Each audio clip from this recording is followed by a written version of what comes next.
Welcome all, and thank you for joining us this evening. My name is Sarah, and I'm one of Interfaith Partners for the Chesapeake's Program and Outreach Coordinators. And before we get started, I'd like to go over a brief tech orientation that you'll see here on the next slide. It's just to ensure a pleasant experience for tonight's program. First, we ask that you keep yourself muted during this presentation. Also, if you have to get up and move around, we please ask that you turn off your camera. This session is being recorded, so again, if you do not wish to be shown during this learning lab, please turn off your camera now. And last, you can use the chat function. That's a way to ask for help should you need assistance. One of our IPC staff here tonight will do their best to assist you. Next, let's take a look at a lovely staff photo from our first summit. Thanks to those who came. We hope to see you at our next one. I'm in the front row, second to last. So if you find yourself in the DMV area and looking to connect, please feel free to reach out. There's my contact information. Next, let's take a look at our program lineup for this evening. We're going to begin with a land acknowledgement and an opening reflection, followed by some information about our organization for any new folks in the room. Then you'll get to meet our panelists for an in-depth discussion about tonight's topic, and we'll have some time for Q&A and close with a prayer. Now, I'd like to take a moment to acknowledge this land and these waters that were stewarded by many who came before. And you can join me while muted in this land acknowledgement. For today, we hold space and reflection on and gratitude for the land upon which we live and the local waters that support and nourish us all. We recognize that this land and these waters were stewarded by many who came before, and we reflect together as people of faith in response to the calling of our hearts to come alongside the original stewards of this land and the waters that sustain us all. We seek to change the narrative of this story, our story, towards one of harmony with the gifts of creation and all living beings. And there's going to be some follow-up information you can learn by clicking a link that will take you to a map that gives you a snapshot of the history in our Chesapeake Bay region. Next, I'd like to share this beautiful Jewish blessing that is really for trees for the springtime. So while it's meant to be recited in the spring, as this season is literally right around the corner, I thought it'd be a good idea to share with you this evening for folks that have planted and will be looking forward to some flowering blossoms in the spring. This is just a very short and sweet prayer. Blessed are you, Lord, ruler of the universe, who did not leave anything lacking in your universe and created it good creatures and good trees to give us pleasure to humankind with them. Now I want to shift gears. Thanks for taking that moment of reflection with us. We're going to just share some additional gratitude for all of our partners and funders that you can see on this slide. They help give us the capacity to operate as a connector organization. And so you'll see on the next slide, this is a perfect illustration of how IPC works to help congregations connect with funding from environmental partners and local governments. Next, if you want to find out more about who's already partnering with us, you can learn more about our One Water partnership. This is a lovely map that kind of shows you everyone who's joining the movement, and we're going to give you some information on that, and we encourage you to sign. You can see you're not alone. Also, we're going to take a look at the next slide and make a quick mention of our next Faithful Green Leaders training session, which is coming up this spring. It's our first one of 2025. So for any green team leaders or those who are looking to start a team, we encourage you to join. And next, we're going to delve right into, but not before I mention we have available resources for you. I'm a little excited to jump into tonight's topic. There you can find out not only about our local and regional events, but we have a lot of resources like action kits, and we'll talk more about that as we move on throughout the program.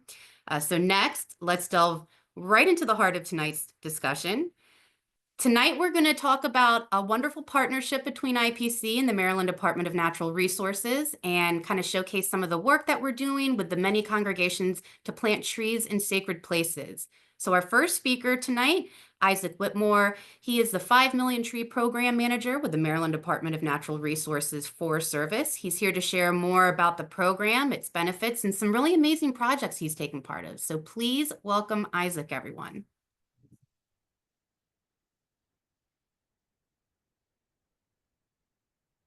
Yeah, thank you, Sarah, for that introduction. Um, and then Rebecca, were you going to pull up the PowerPoint? Yes. Yeah, I wasn't quite sure if you had wanted to do it yourself, but yes, I'm pulling it up right now.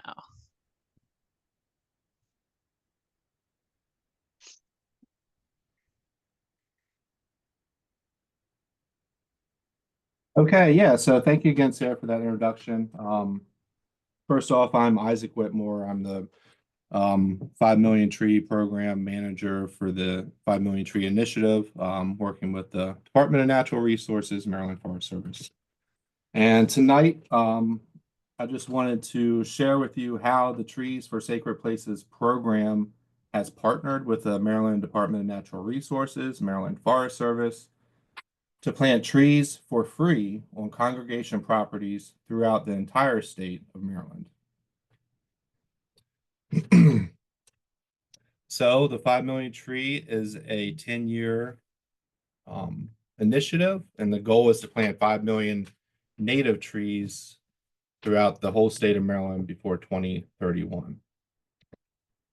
And it is a multi-agency effort. So the Department of Natural Resources is involved, the Maryland Department of Agriculture, the Maryland Department of the Environment, Maryland Department of Transportation, and the Chesapeake Bay Foundation are all included in this initiative.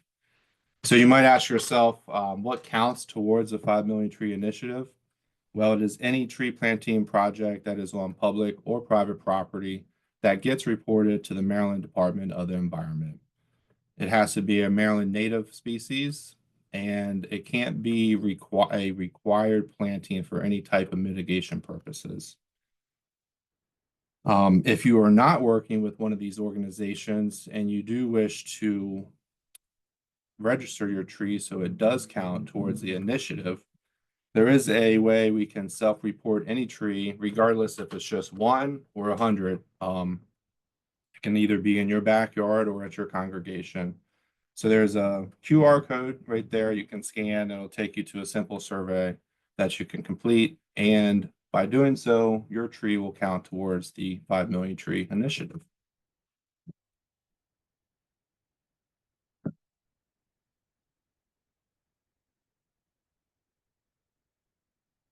So the Interfaith Partners for the Chesapeake, like I said before, is contracted with the Maryland Department of Natural Resources to help find planting sites. So the Trees for Sacred Places is connecting congregations, tree planting projects with the 5 Million Tree Initiative. So our part is to provide technical assistance, funding, and provide volunteer or contract leadership support for projects with the Trees for Sacred Places program. And we are really here to make this whole process easy and simple for all parties involved.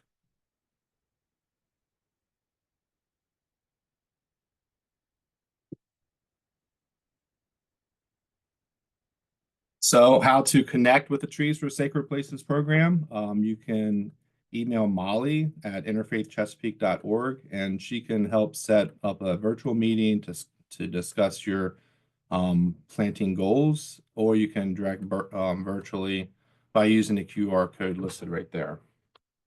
And I do want to take a minute just to say how wonderful it's been working with the whole IPC team and Molly.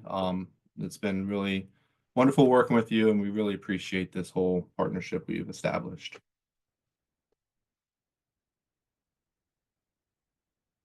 Um, and before we get into this, I just want to mention that last fall, we planted just over 700 container-sized trees of Maryland native trees for about 20 congregations, which averages about 35 trees per project. And this spring, we're going to be contracting to install 4 acres or 1,745 bare root trees throughout the state of Maryland too. And we've got about 14 or so projects in the pipeline. So we're eager to get more. But so before the DNR gets involved, IPC ensures that all congregation members agree to a tree planting. So this is a time where the congregation itself make sure that there's no future development that's going to happen. So once we plant these trees, there's no reason that these trees would be removed within 15 years. All congregation members have to agree to the tree planting. So that's where all that information kind of gets hatched out.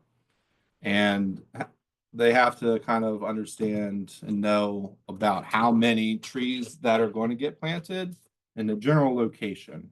So it doesn't have to be a hard number, an exact number. You don't have to know what type of tree species you want and exactly where you want it, but you should have a pretty good idea of the approximate number and the location.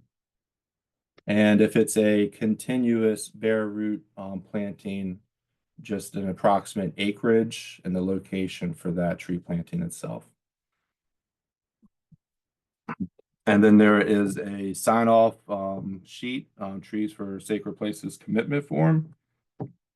And again, you have to commit to keeping the trees for at least 15 years. So after the DNR installs landscape trees, it's the congregation's responsibility to water these trees when they are in leaf out stage for the first year to year and a half, and responsible for mulching as needed or as desired. And if it's a landscape tree, these trees are already in a mowed landscape kind of lawn area, so they're already getting mowed frequently anyway. But if not, at least 2 years is preferred. And one thing to note, if the congregation does have landscape professionals mowing and trimming the lawn, just to make sure that we're aware that we're keeping all the trimmer string away from the trees, because that can kill a tree if they continuously get hit by weed whacker trim. And then I encourage everybody that's been a part of this program to share your experience with other congregations so we can provide more tree planting opportunities for other folks.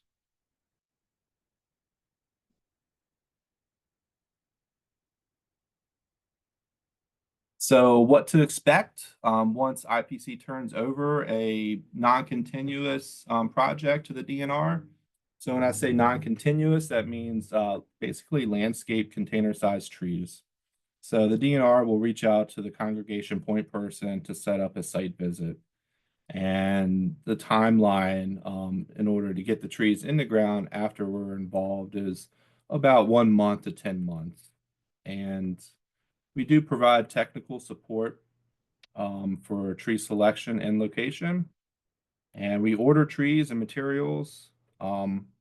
We organize the volunteer tree planting event with or without congregation members. And we also deliver the trees and supplies within 1 week of a tree planting event. So we also are going to be staging the event. So that means before any volunteers would get to a site, they're going to have the right tree at the right location. So it makes it easier for volunteers to actually plant the tree. And any planting supplies such as mulch or deer protection will also be right there at that planting location for each tree. We provide an excellent tree planting demonstration, so all folks understand how to plant a tree and how to mulch a tree and how to install the deer protection if used. And then we provide oversight for the volunteer event as other people are planting the trees. And after it is all over, we will water the trees after they're planted.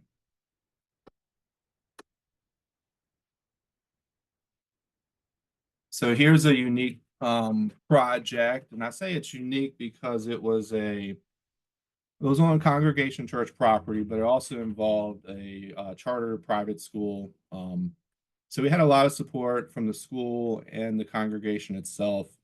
We ended up planting 62 trees in about 4 hours, and there's about 25 people there. So as I said before, we show up, we stage the event so it's easy for volunteers, and we clean up afterwards. And we really try and strive to make all of our planting events engaging entertaining and educational for all volunteers. So here's two pictures there. There was a lot of kids that were involved. And like I said, we water the trees, after they're planted. So I thought this was a great opportunity to get them involved in watering the trees. I was at the other end of the hose, turning it on and shutting it off when I thought the buckets were about full, or whenever the kids started spraying each other with the hose. But either way, kids love water, so I thought that was a good opportunity for them to help.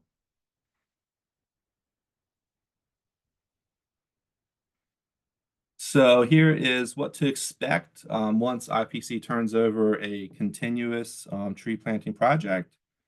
So when I say continuous, you see in the two pictures there, this is bare root seedlings that are getting protected with a 5-foot tree shelter and a grid form.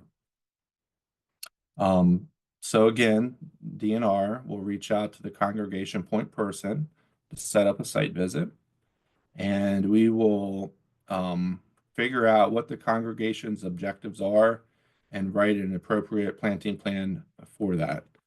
So if the congregation wants to support white-tailed deer, or maybe they don't want to support white-tailed deer habitat, if they did want to support the habitat for white-tailed deer, we wouldn't have trees that produce hard or soft mass. If the congregation wants to plant trees around any type of waterway, we will ensure that that tree species is considered a riparian tree species, meaning that it does well in wet conditions. Or maybe the congregation wants an area kind of left as an early successional planting, meaning that there will be a lot more shrubs and small trees instead of larger tree species and less shrubs. So we really work with the congregation to kind of understand what they want for this afforestation project. So creating a forest where there isn't one. So after the plans are done, the congregation has to agree to the planting plans, just making sure that what was spoken about is in paper and they can see it, they sign off on it. And they also sign off on a non-restrictive agreement, which I'll touch base on the next slide. We will submit all these projects to the grant program, so the congregation members don't have to worry about doing any type of grant work. We will do that for you. And the timeline, once we get involved, is usually 1 year to 2 to 2.5 years for continuous tree plantings.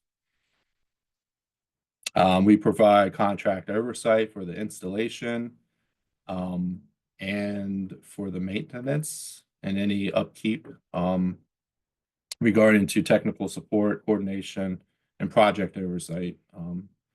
And we will be involved until the grant closeout. So usually that is 3 years of our involvement. Projects must be 1 acre or larger, and they should be shovel ready. And any project that is under 1 acre may not qualify and may be denied. And usually those projects will not come with maintenance.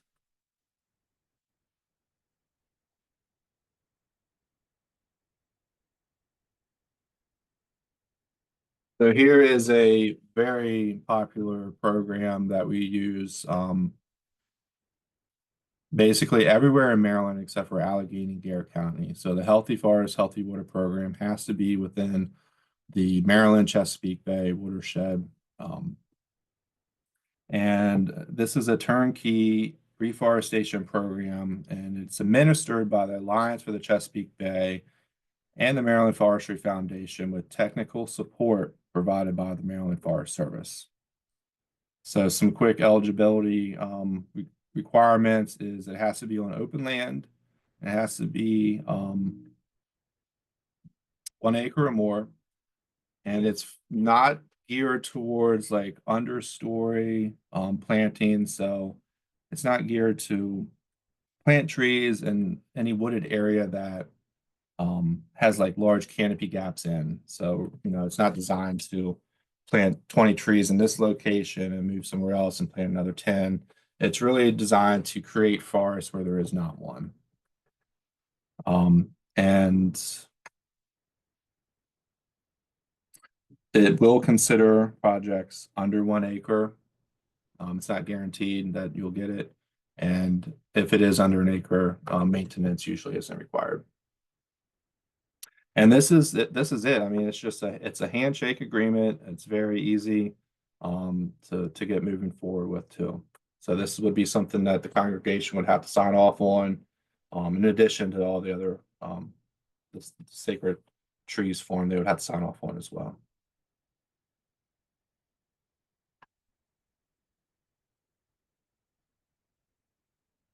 And then here is another popular program.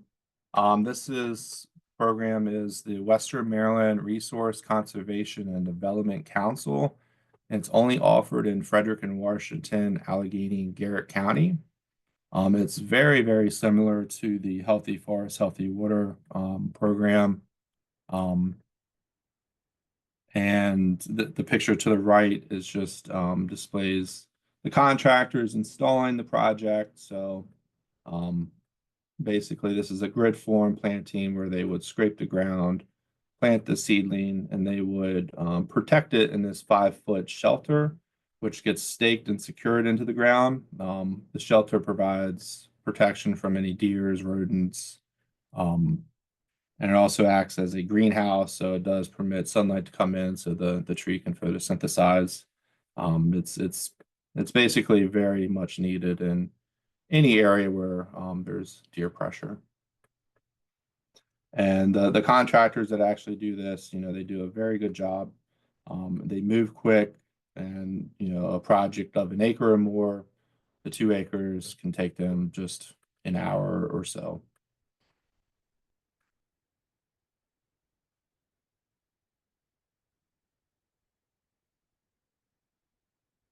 So in summary, the 5 Million Tree Initiative works to plant more trees. We want to plant more trees, anywhere that makes sense. And we basically simplify the process for communities and private landowners for an easy turnkey solution that meets any planting objectives that somebody would have. And we find funding based on the objectives, and we can either include more programs to fit any kind of planting needs that somebody might have. And again, we are here to provide technical assistance throughout the entire project till the grant close out. So, if you are doing a continuous project, they come with 3 years of maintenance. And for those entire 3 years, we will work with the contractors, work with the congregation to ensure everybody's, on the same page with, when's maintenance going to happen, and follow up with the congregation after it happens, and just to make sure that it's a smooth operation for the congregation. So, folks there don't have to worry about lining up the maintenance work for the contractors. The Maryland Forest Service does all that for you. And, we're here to support any tree planting on public, private, rural, and urban landscapes.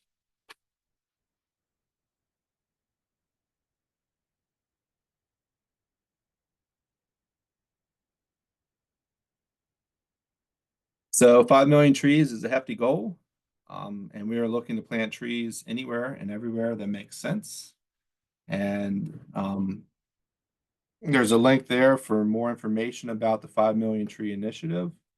And if you need to get in contact with me, you can either email me at isaac.whitmore@maryland.gov, or you can scan the QR code, fill out a simple survey, and I will get back to you.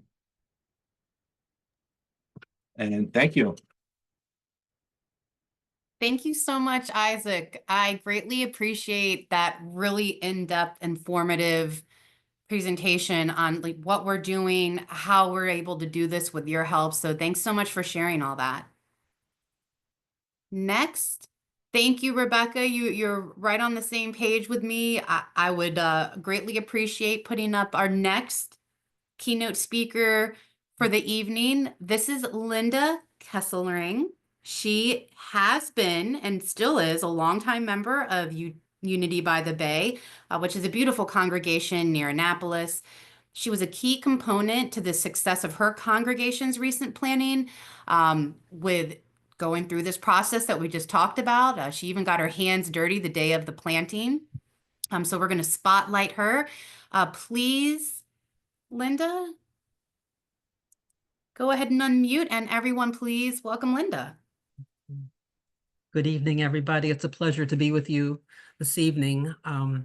As Sarah said, I'm a longtime member of Unity by the Bay, and I serve as the president of our board of trustees, working closely with our spiritual leader, Reverend Sarah Phillips, who sends her greetings and gratitude to all of you this evening. Unity by the Bay is a spiritual community on the Broadneck Peninsula near Annapolis. We're about 4 miles west of the Bay Bridge. We're on a hill over Route 50 East, and we're on 4 acres of beautiful wooded land that we love very much. On the lower right screen, you see the building that we renovated 10 years ago. It was a private residence, and it's the structure to the right with all the windows is our stunningly beautiful sanctuary. So as I was listening to Isaac, I realized that the process that led to our planting of 30 shrubs and bushes last October fits perfectly into the model that he laid out. As I went through the timeline to prepare for this evening, I was reminded of the enthusiasm that built with every step. And it truly was, as Isaac said, simple and easy, and I'll add joyful, with all the support that we got. Our process for application started about a year ago in March when we got the email invitation about the Trees for Sacred Places program. And so we started to talk about that here, wanting to add some beauty to our property. We met with Molly virtually, and that helped us get oriented to the program and what we needed to do to apply. And then we called on a landscape architect who's a member of our congregation, sort of to just walk the grounds and get some ideas about what we wanted to request. And our goals turned out to be to add more color. These pictures were mostly taken last week, so it has the winter colors, but we are certainly looking forward to the blossoming of spring and the colors that are going to be added to our property because of what we received through Trees for Sacred Places. So in addition to adding more color to our land, we wanted to enhance a backdrop for weddings. The picture at the right of the screen is an open area, a lawn outside our sanctuary. And we have weddings have been held there. So in the distance in that picture are some new plantings through this program that are really going to enhance the rental appeal of our property. We also set up a tent on that area sometimes. We've played croquet on that land. We love our outdoor spaces here, and these trees and bushes or shrubs are just going to enhance that. To the left of the screen is the entrance to our sanctuary. That area to the left of the little bench there used to have a ground cover that became very unattractive over the years. So we had that removed, and now we have azaleas there, I believe, maybe some hydrangea. So that is going to burst into color in the spring. In June of last year, Molly introduced us to Freddie Bascom from Department of Natural Resources. Freddie was a joy to work with, a resourceful young man, and really helped us choose the plants that will work well on our property. He actually, after he came to Unity by the Bay, walked the land with us, and then sent us a proposed map of plantings to meet our needs for color and rental appeal. By early August, we had approved a planting date. We did have the step of contacting Miss Utility, so we needed to ensure that we weren't going to disturb any underground cables or utilities. So that was all cleared by the time of the planting date. So we put out a call for volunteers, got a nice crew together, and then on October 5th, Freddie and a young woman, Abby, came to help us, just as Isaac described. They came with materials. They were just they taught us how to do it. Yeah, there you can see the new plants on the left where the dark mulch is. Those are the new plants at the end of that lawn. The picture at the lower right is actually at the other end of our property. That's Route 50 there in the background. So those are I don't know what plants they are out there, but the deer really like them. So we need some deer protection, and we'll take care of that this year and get some advice. Probably circle back to Freddie and ask what we can do to protect those plants better. So that was a lesson learned for us.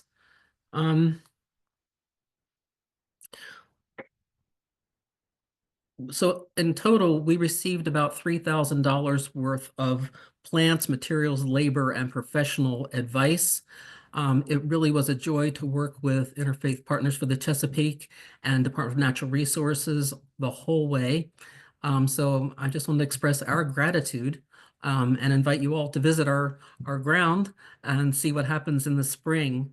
Another benefit of this that we've realized is that we have a growing grants team because we were successful in this application, and we actually had a native garden installed with a grant from Unity Gardens when we moved in here 10 years ago. So these successes in applying for resources and support has let us build a small portfolio that we can cite when we apply for bigger grants.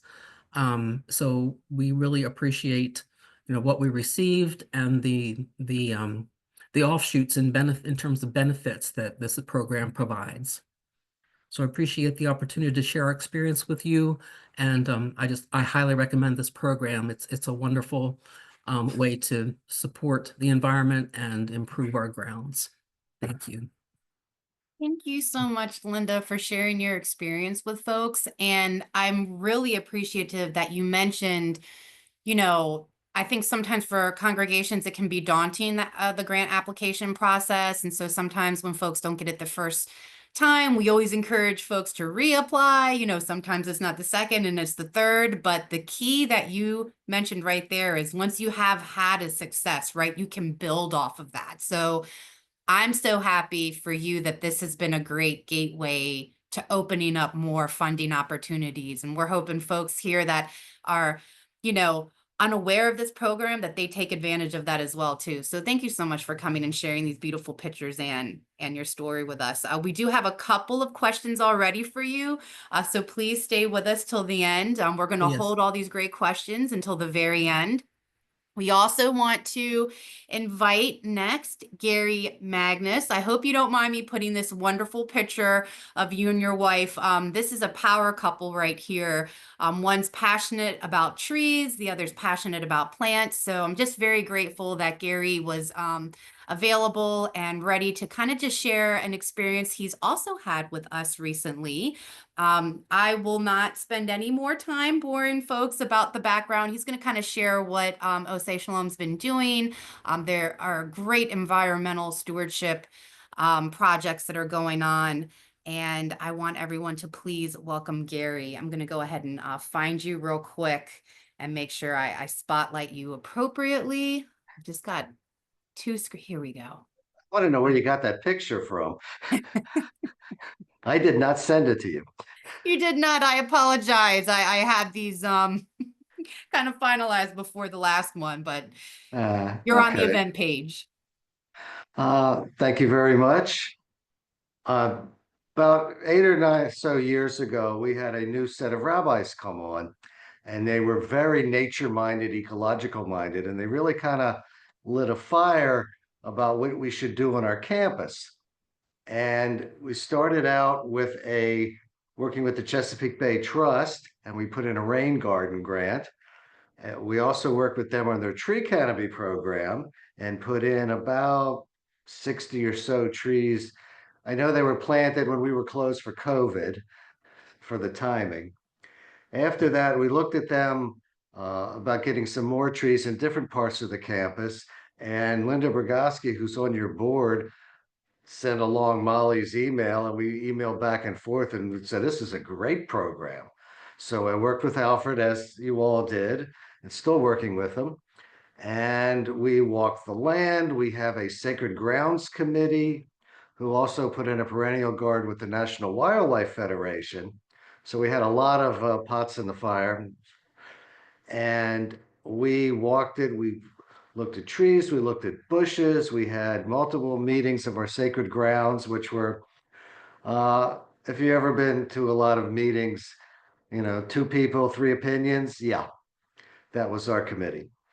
So we agreed on this. My fear is I didn't know how many, I really had no way of knowing how many volunteers would show up. And Alfred said he could bring some along too. And we ended up with 40 to 50 volunteers. Our Sunday school we did it during Sunday school because A, you got the kids, and B, you got the parents who dropped their kids off, told them to bring a shovel, and we start digging them. And the kids loved it. The younger kids sprinkled mulch on a couple of trees. The later elementary school kids, they wanted to dig, and they dug 2 of the most perfect holes for trees that you've ever seen. The older kids, mostly guys, we gave them a shovel and they just went to town. They dug about half our holes in 45 minutes. But we also had, you know, about 15 or 16 adult volunteers, plus the dozen that Alfred brought along. And we've planted 60 trees and 30 bushes in about 3 to 4 hours. And it was a wonderful experience. Everybody loved it. Couple of things. Try not to do your planting after a 6-week drought. The ground gets a little hard. We're still working. Luckily, because it was a fall and we asked, they said the roots are not, you don't have to water them in the fall, but you have to water them starting in the spring. And luckily, the rain started up again a couple of days later. So other lessons learned. We always have an issue with how many volunteers are showing up with things. Is they're great at volunteering. They're not as good for telling you they're coming. So that I was sitting there the night before going, what are we going to do? We're going to have 100 trees and bushes and they're all going to sit there because we don't have enough volunteers. But it was a wonderful experience. So not to extend my time, the questions I guess will be at the end, and we had a great time. The one other thing is I discovered years later, looking at some really old maps from the 1960s, that we built our synagogue on a former sand and gravel pit. So it's not a great soil, and hopefully we'll have to put some natural fertilizer in if we see the trees aren't doing well. But between all the trees, we've planted over 100 trees in the last 5 years, and it's been great. Watch out for the deer too. We lost a few of the first batch. So that's what I got. Thank you so much, Gary. I really appreciate you sharing that with us. And I had no idea that the congregation had been built on that. It's surprising when you go back in history. So it Yeah. looks like everything's doing well, though. So thank you so much for staying with us. And yes, we do have some questions Welcome. for the end. Mhm. If I may, we have one last very special keynote speaker for the evening. While we saved her for last, the best is often saved for last. I want to introduce Molly. Many of you know Molly. She's a wonderful colleague of mine. She's heading this amazing program, and it's best to let her kind of tell you a little bit more how to connect and the reason why we're doing this and why we're so passionate about it. So Molly, I apologize. I lost you in the group. I want to spotlight you and give you the floor. Everyone, please welcome Molly. Awesome. Well, thank you so much, Sarah and Linda and Gary and Isaac. It has been just such a joy to hear all of you talk tonight. Linda, you absolutely warmed my heart, and Gary, I was over here chuckling. And Isaac, I learned some things about 5 million trees that I didn't know before. So I'm sure everybody else has been learning as well. Before I get started, can everybody see my screen? Okay, awesome. So Sarah, thank you so much for introducing me. Hi, everybody. My name is Molly Rudo. I'm an outreach coordinator with Interfaith Partners for the Chesapeake. and I coordinate our Trees for Sacred Places program. Some of you might know me from the Eastern Shore, where I started off with IPC before moving over to Anne Arundel and Baltimore counties, where I am now. So when I talk about the Trees for Sacred Places program, I love to start with this Ralph Waldo Emerson quote: "The creation of 1,000 forests is in one acorn." I really think it speaks to the transferability of tree planting projects and the inspiration that they can provide. Many of us have had the experience of planting a tree and how magical that is. And I think this is just a really wonderful quote that speaks to that magic and how we can inspire others to plant trees. So I'm going to touch on a couple of different things. I'm going to touch on the landscape and afforestation plantings, which Isaac talked a little bit about earlier, as the contiguous and the non-contiguous plantings, impacts of tree plantings, some example projects, and some IPC resources. So landscape plantings are one of the type of plantings that's available through the Trees for Sacred Places program. So you heard Isaac referring to these as the non-continuous tree plantings. So these landscape plantings can really be designed to meet the needs of your individual congregation. When we're thinking about a landscape planting, we're thinking of 5 to 15 gallon trees like the one that's pictured here, and these are better for smaller plantings. You have a lot of versatility to work with landscape plantings. If you're considering landscape planting, I highly encourage you to think about the needs of your congregation, where you'd like to see more shade on your property. For example, your congregation might have sports fields that children use throughout the spring and summer. You could add trees along the edges of those fields to give parents some shade to sit under watching the activities. Likewise, we've had other congregations that have entered this program hoping to be able to plant a line of trees going down their driveways so they have a nice tree line drive. So I really encourage you to think about what these trees can do. I love how Linda mentioned bringing some color to the property. So there's a whole variety of native plants that are available through this program, and they can really work for you. With the landscape plantings, there's a maximum number of trees you can request. That's 100 trees. Gary almost got right to it. So it is entirely possible, and DNR can work with you as well as IPC to organize volunteers for your planting. Afforestation planting is going to be those continuous plantings that Isaac was talking about. These are going to be smaller, bare root trees that are sometimes referred to as tree whips, and this program is better suited for large-scale plantings. I personally wasn't very familiar with afforestation plantings before becoming a part of this program and learning about them. And the way that I like to think of them is establishing forest cover where there hasn't recently been any. So when you're thinking about it, you can get creative in thinking about extending a forest line that's already existing, planting on a fallow field or a pasture that's been formerly used for grazing if your congregation has one, or even an old industrial type site to really bring that forest cover back.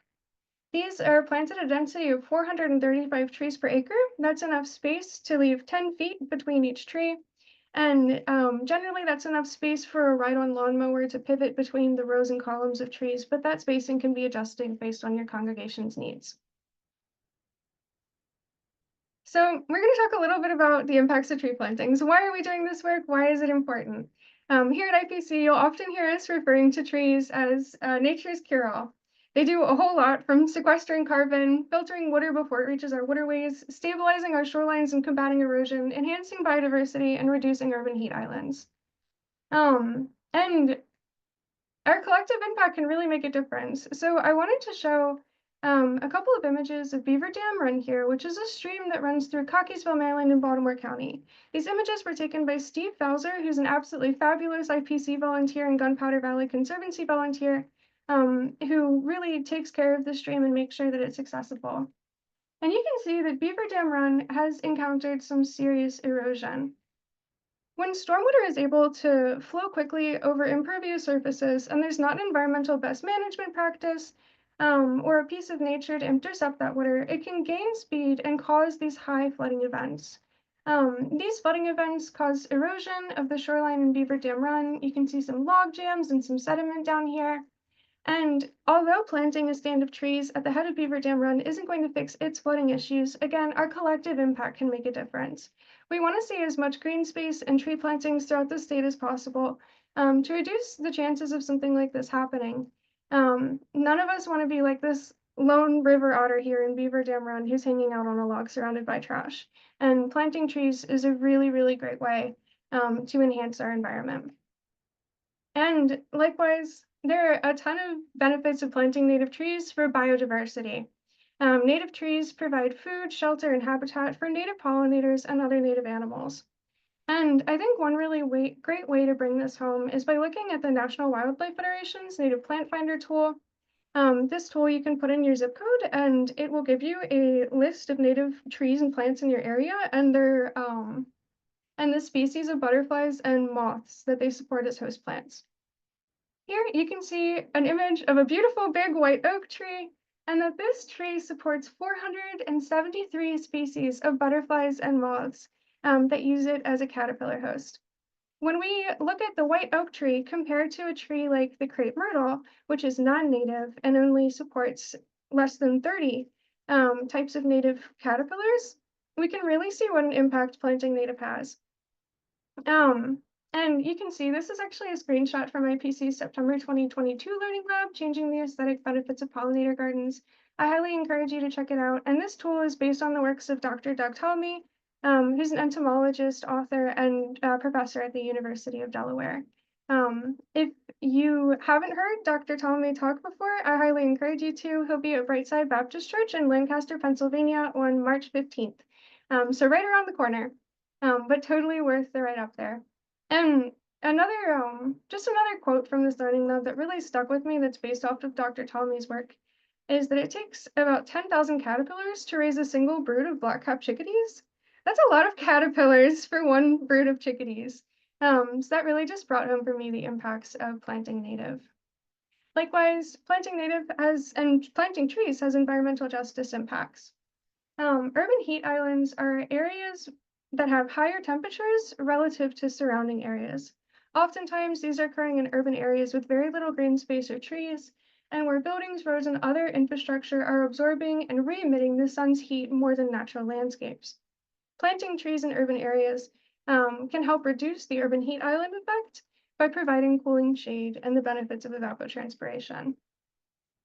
And I also want to touch on a couple of the things you can do with this program. You can plant food forests through this program, which are also called edible gardens and edible trails, but we can think of them as plants you can eat.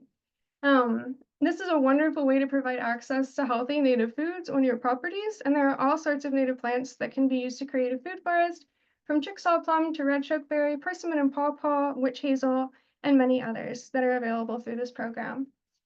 Some congregations have pursued planting food forests because they provide a really great opportunity for intergenerational learning opportunities. We know that many people in the older generation have canning skills, pickling skills, know how to make jams that younger folks just might not have, or really folks of all ages. So this is a great way to be able to offer those learning opportunities and some knowledge transfer. And you can see here, this is an image of Annapolis Friends meeting in Anne Arundel County, and they're edible trail planting. So they planted a beautiful edible trail that goes through their property and down into the ravine. Here is our friend Freddie helping them plant, and I believe this is Abby as well. And you can see an example of their planting plan here, and I think this is a really great visualization of just what this program can do and how impactful it can be. And just a beautiful trail that it's created. I'm really excited to see it bloom this summer. And I also want to raise St. James Episcopal Church in Montgomery County. They had 20 volunteers come out to plant 19 trees across their property that are going to provide cooling shade and beautification. And I believe this is Dylan, who's with the Forest Service, who I think is on this call tonight. So thank you for all of your hard work in making this planting happen. And finally, Delmarva Free School on the Eastern Shore in Wycomico County. Delmarva Free School planted 19 trees with their tree planting specialist, Jared. And these trees are going to grow up big and tall around a meadow that's slated to be planted this spring through Chesapeake Bay Trust Outreach and Restoration Grant Program. So you can really think about how your tree planting project can fit into others that you might have planned for your property and your hopes and dreams for it. And our collective impacts of tree planting are huge. When we all work together to plant that acorn, we make a big difference. These are not the most recent numbers, frankly, but IPC has planted over 20,000 trees, and when mature, these trees will intercept around 42 million gallons of rainfall per year and have sequestered around 3,600 tons of CO2. So you can really see that's a huge impact that these tree plantings are having. And with that, I just want to quickly show you how to access IPC's tree planting resources and enter this program. Hopefully my hyperlink tree works. Can you all see IPC's webpage? Okay, wonderful. Thank you, Sarah. So many of you are probably familiar with our website. You may have used it to register for this webinar. If you navigate in the top to our resources tab, you will see that the Trees for Sacred Places card is in the center middle, right here. And if you click on this, this will take you to IPC's Trees for Sacred Places page, which has some information about the program, what plantings are eligible, and then you can click here to request trees. When you click on this link, it's going to open an interest form. And once you fill out this form, it'll send IPC's team an email, and myself or another staff member will reach out to you shortly thereafter to schedule a time to discuss your planting and how to enter the program. So with that, thank you all again for being here tonight. Tree planting is such an exciting thing, and I think something that's really near and dear to a lot of IPC staff's hearts. So we're excited for your enthusiasm and excited to share this program. And I will turn it back to Sarah. Thank you so much, Molly, for just a phenomenal presentation. I greatly I'm just so grateful for all the time you took to share with us this evening. And you are right, it's very close to all of our hearts. And many folks here that have, planted with us or are considering planting. It's just wonderful to be a part of the program. Molly went through the interest form, which is going to be shared in the post recording. So, we have all these links. We do have some questions we're going to get to in just a moment. I want to scroll to the top. Thank you so much, Rebecca. Everyone here has been just so fabulous. I don't want to miss anyone. And there were a couple good ones as I'm looking through at the top. One that came to mind was what to do. And I believe it was directed to you, Linda. How are you watering the trees that are away from the building? We have long hoses. Um, Simple we have- answer. I wasn't quite sure. I mean, we do have quite a few that will get the long hoses. I think sometimes I've known one congregation to do volunteer sign up to get like kids involved and have that be a community effort. But yeah, what is that? That's just the simple answer, right? Long hoses. Yeah, we have outdoor faucets at the right places, and the trees that I showed that were damaged by the deer that are over toward Route 50, I think we're gonna have to carry water over to them in buckets. So when on planting day, it was a hot day, and we put buckets of water in one of our vehicles and drove them over there. But I think the hoses will reach there. So we have another building on the property that you didn't see in the photos I supplied, but there's a large garage and that has water access too. So that helps us get those hoses where they need to go. Thanks, Linda. Mhm. We also have another question in the chat from Robert. Just wanting some clarity on how the holes for the trees are either pre-dug, dug, and by whom, or is that always a volunteer ask? Volunteers, we dug the holes with using shovels. I guess about yay big and about yay deep. A lot of holes. Yeah. I know there's equipment you can rent from a rental, and if you're really putting in a lot of trees, you could get one of these. It's a huge auger about this big, and two people hold it, and it goes down. But we just did the old manual way. Yeah, that's what we did too. Freddie and Abby and some congregants dug our holes. And I love Yeah. that this. Oh, I'm sorry. Someone go ahead. Oh, I was just gonna jump in there. This is Isaac. Yeah, usually we rely on volunteer support to dig the holes, but there are cases where we pre-dig some holes, and we are going to be purchasing an auger. So pre-digging holes will be more common, but not always common. I mean, if you only have a tree planting of 15, and if it's a small planting, It'll be very short if there aren't any holes to dig, but yeah, just wanted to add that.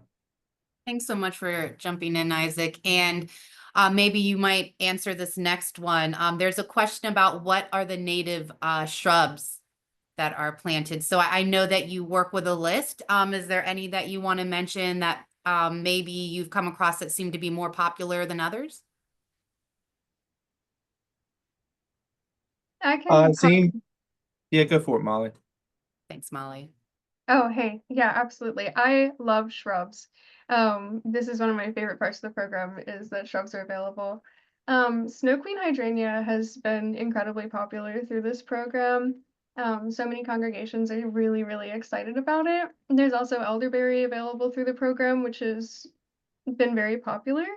And we can send this in the follow-up information, but one area that IPC, or I'm sorry, one nursery that DNR sources their trees from is Clear Ridge Nursery. You can see their wholesale list here with native shrubs. This is something that could be included in the follow-up email. And so you can see there's a whole variety, but Isaac, I'll let you jump in. I'll stop screen sharing now, so you can provide an answer as well. No, I think providing the list as a follow would be a great tool to use. Yeah, but spice bush, witch hazel are popular too. Serviceberry is very good for there's urban areas because they can tolerate a lot of different types of soils, and they're can tolerate salt from icy conditions better than others. That is actually such a wonderful comment you made. I won't segue into our road salt reduction efforts, but we have resources on that as well.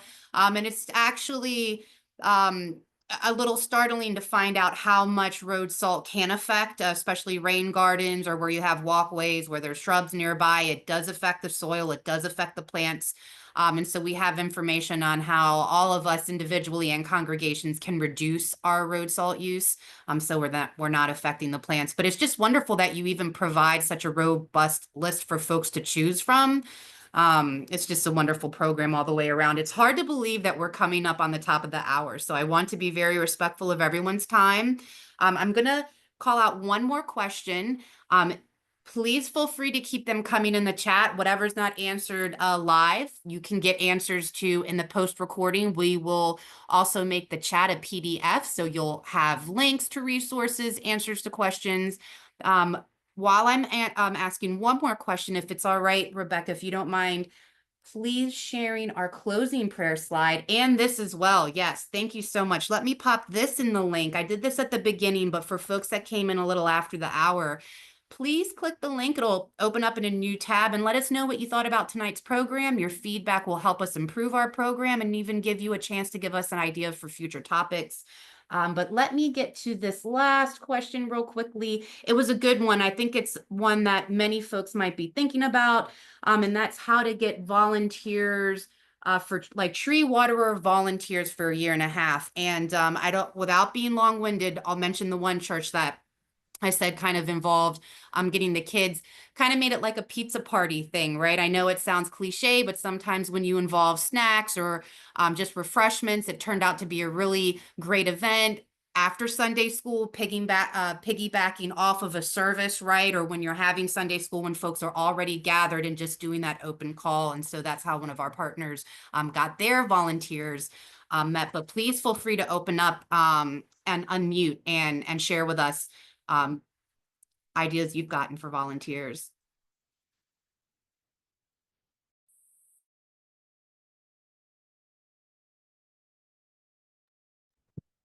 Not so much on the topic of gathering volunteers, but sometimes if you have a lack of volunteers, choosing drought-tolerant species can be the way to go, and that way you're really only watering them through the harshest conditions, and they're native, drought-tolerant. They should be able to take care of themselves for the most part if they're taking care of that first year through the most harsh conditions. Thanks so much, Haley, for jumping in. And yeah, that's a really good point. The first year is the most critical, just like I feel like with everything, right? Babies, puppies, and that first year of life is just so critical. So thank you for putting that great reminder. And thank you, Rebecca. While we're at the top of the hour, we're going to close with a very short, beautiful reflection poem about trees. But I would be remiss if I did not mention this amazing event that we have. This is an in-person event coming up. Please stay tuned. We're going to share more details. We have an event page that's coming up. You can RSVP for, where we're going to have client scientist Dr. Catherine Hayhoe come and talk about the values in face of changing climate. So living our faith through this work is so important, and we encourage you to come attend this event, especially if you're in the area. And if we could just show the prayer slide, I'll close us out. Thank you again for staying with us. This is just a wonderful poem that Molly actually shared with me, and I love it. This was something I've read a long time ago, and I'm glad you brought it to my attention again. It's just perfect for this webinar. We have this beautiful red maple shown in the background, obviously in full bloom. So this is what we can all look forward to. I think that I shall never see a poem lovely as a tree whose hungry mouth is pressed against the sweet earth's flowing breast, a tree that looks at God all day and lifts her leafy arms to pray, a tree that may in summer wear a nest of robins in her hair, upon whose bosom snow has lain, who intimately lives with rain. Poems are made by fools like me, but only God can make a tree. And so thank you so much for staying with us. I really appreciate all the knowledge and all the time spent from our wonderful speakers this evening.